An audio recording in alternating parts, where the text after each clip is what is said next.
Hi అండి, మన A to Z lunch box videos పెట్టయితే చాలా రోజులు అవుతుంది కదా. ఈ రోజు అయితే వీడియోతో వచ్చేసాను.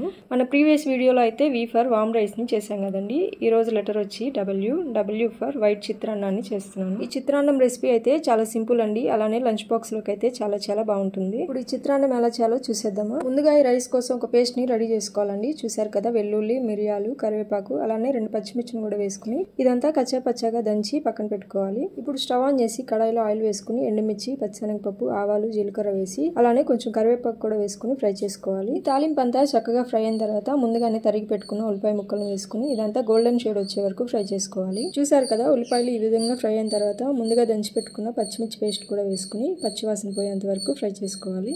చూసారు కదండి, పచ్చిమిర్చి పేస్ట్ అయితే చక్కగా ఫ్రై అయిపోయింది. ఇప్పుడు ముందుగానే ఉడికించి పెట్టుకున్న అన్నాన్ని వేసుకుని ఈ అన్నానికి సరిపడా సాల్ట్, అలానే సన్నగా తరిగి పెట్టుకున్న కొత్తిమీర కూడా వేసుకుని ఇదంతా అన్నానికి పట్టేటట్లుగా బాగా కలుపుకొని స్టవ్ ఆఫ్ చేసుకుంటే ఎంతో రుచిగా ఉండే వైట్ చిత్రాన్నం అయితే రెడీ అయిపోయింది.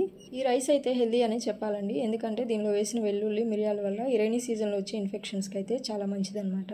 మీరు కూడా ట్రై చేసి ఎంజాయ్ చేయండి. మరొక లంచ్ బాక్స్ రెసిపీతో మళ్ళీ కలుస్తానండి. థ్యాంక్ యూ అండి.